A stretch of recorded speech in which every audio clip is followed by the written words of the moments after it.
All right, so welcome back to our chemistry video. So we are finishing up chapter 4 here. And the last thing we're going to talk about are gas evolution reactions. So these are reactions that will kick off gases. So our first one involves carbonate. So it says carbonate or bicarbonate can react with acid to form CO2 gas. So this is actually a field test that geologists use. So if you ever take a field geology class, they are going to go out looking at rocks and they'll probably have a little bottle of acid for chemistry purposes only, and they will drip it onto a rock. And if that rock starts to foam up like you see here in the image, that is a positive test for a carbonate, because it is only the carbonates that when you drip the acid, specifically hydrochloric acid, but really any acid should work, that you will see the CO2 bubbling out. So I say specifically HCl because that's what the geologists usually use, but it will work with any acid. All right, so here are a couple chemical reactions. So just to show you how this is working, we have a double replacement where hydrogen and CO2 get together to form our carbonic acid, and then we have our Cl and our potassium getting together and of course switching their order to form KCl. But what happens next is what we call a decomposition reaction. It's where our carbonic acid breaks down into CO2 and water, and that's where we're getting this CO2 right here. So now I don't expect you to remember the format for this, to write out all these reactions, but what I do want you to know is that if there is a CO3 in your compound, and whether you have a carbonate or a bicarbonate, there would be a CO3, and if you were to add acid, you will get CO2 gas. Now the question was asked, does it have to be a strong acid? And what I'm going to say is it will work so much better if you have a strong acid, and that's why the geologist will actually carry HCl, which is a strong acid, very dilute version, but that's why they will carry that. However, it does indeed work with weak acids, and in fact, when we talk about ocean acidification, we are talking about carbonic acid, which is a weak acid, interacting with the carbonate that's in the seashells and the coral as well, and that weak acid, carbonic acid, really does start to dissolve the shells, dissolve the coral. So if you would like to see an example of what happens when a weak acid interacts with a carbonate or bicarbonate, all you have to do is go online and Google images for acid rain or images for ocean acidification, and you will see those shells starting to dissolve, the coral starting to dissolve. So the long way of saying weak acids definitely work. Strong acids just work a lot faster. So if you were a geologist and you're out there, you don't want to wait a week. You want to see immediately what's going to happen. Boom, you drop that strong acid on there and you're going to see that bubbling. All right, so again, from this slide, what I really want you to know is that carbonates, when you add acid, will form CO2 as a gas. All right, so this next slide is about two reactions. Really, they're the same reactions written forward and backward, but they're really important to human life. They're really important to your life. They're going on inside your body right now, and because of that, I do want you to know these reactions. So first off is that carbonic acid can break down into CO2 and water. And second of all, CO2 and water can recombine to form carbonic acid. So let's start with that CO2 and water. Right now, your muscles, even if you're sitting down, they are still using oxygen. And as they use oxygen for energy, they create CO2. So they are creating carbon dioxide down in your muscles. Now that carbon dioxide has to get up to your blood. It has to get up to your lungs. And there's several different ways where it can do that, but one of the pathways is for it to dissolve into your blood. So the CO2 reacts with the water in your blood and it forms carbonic acid. So as your blood is traveling from your muscles, where the CO2 is created, up to your lungs, it's traveling, or I should say one of the forms that it's using to travel is carbonic acid. Then it gets near your lungs and the opposite process occurs. So that carbonic acid then decomposes into CO2 and water, and then you can exhale that CO2. So that's one of the mechanisms that we use in our bodies for CO2 to travel around the body. And it is part of the blood's pH. So if you're thinking, ew, I don't want acid in my blood, that's going to make my blood acidic.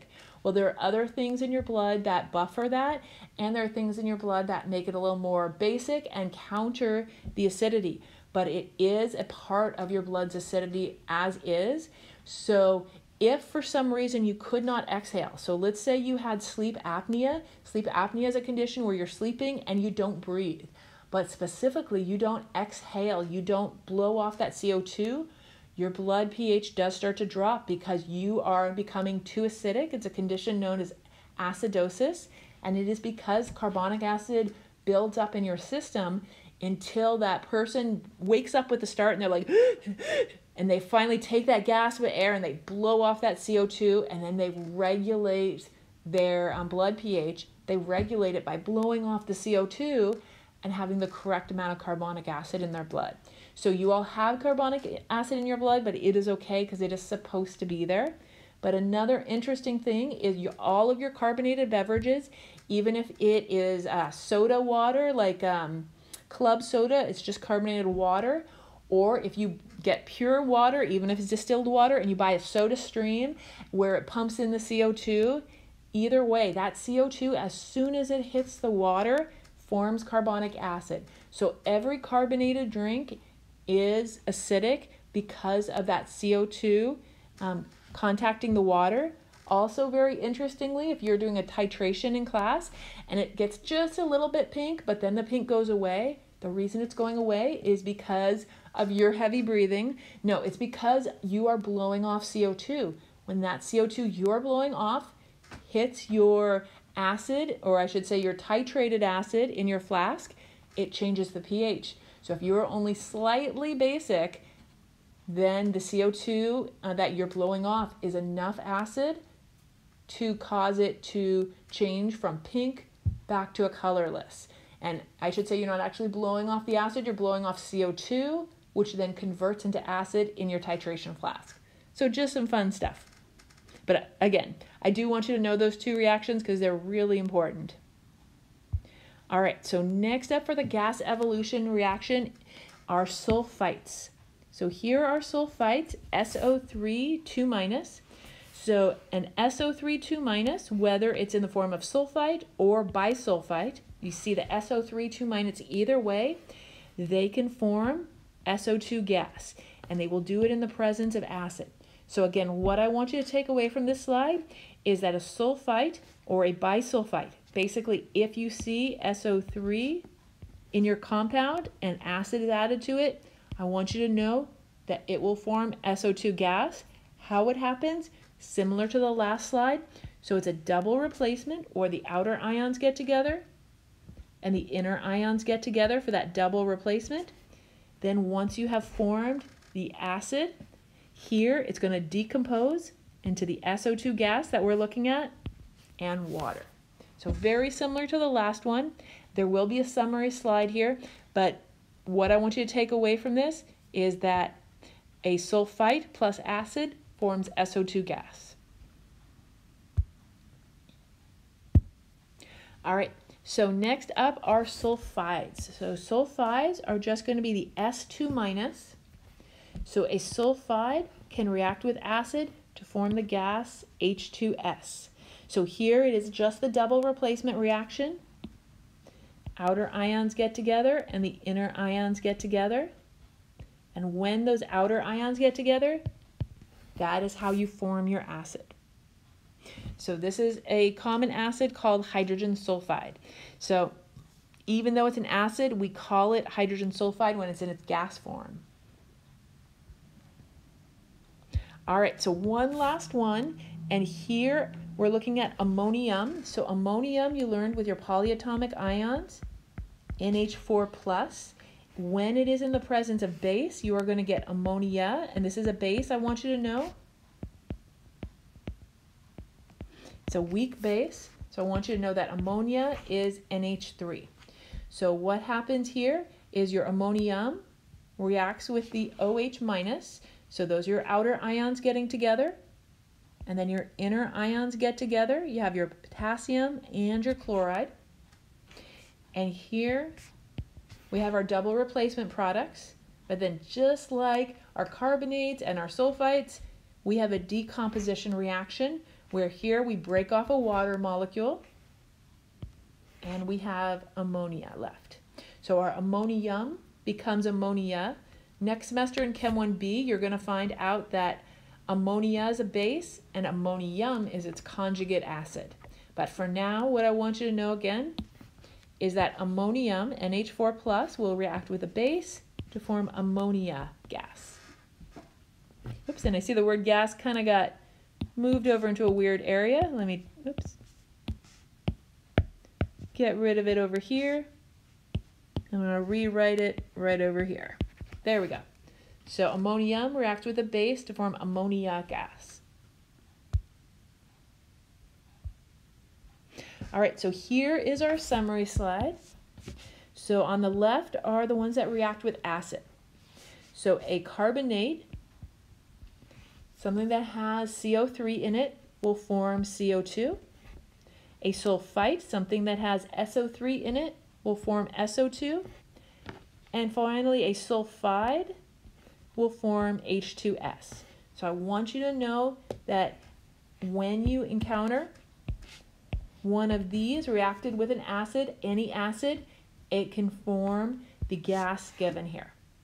Now you only have one to remember for the bases, and that is your ammonium becomes your ammonia. All right, so now I have a few examples for you. And what I highly recommend that you do is you just pause the video and try each of these. All you need to do is write down which gas is formed.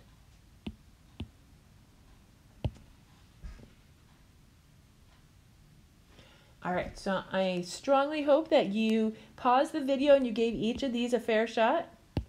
Now let's go ahead and take a look at what's going on. So here we have CO3 and it's reacting with an acid. I know that's an acid because of the H out in front. So CO3 becomes CO2 gas. Next up we have ammonium reacting with our base. And so ammonium becomes ammonia. Next up we have our sulfide reacting with an acid, and it becomes H2S. And finally, we have SO3 that's reacting with an acid, and it's becoming SO2. Don't feel tricked by the fact that the acid happens to contain SO4. What you're looking at is this SO3 right over here. We didn't have any rules that involved sulfates, only sulfite. So again, don't get tricked by the SO4 in that acid. The only thing we care about from that acid is the hydrogen. So the hydrogen forces this reaction from SO3 to SO2. All right, so I'm hoping that was helpful. Please do let me know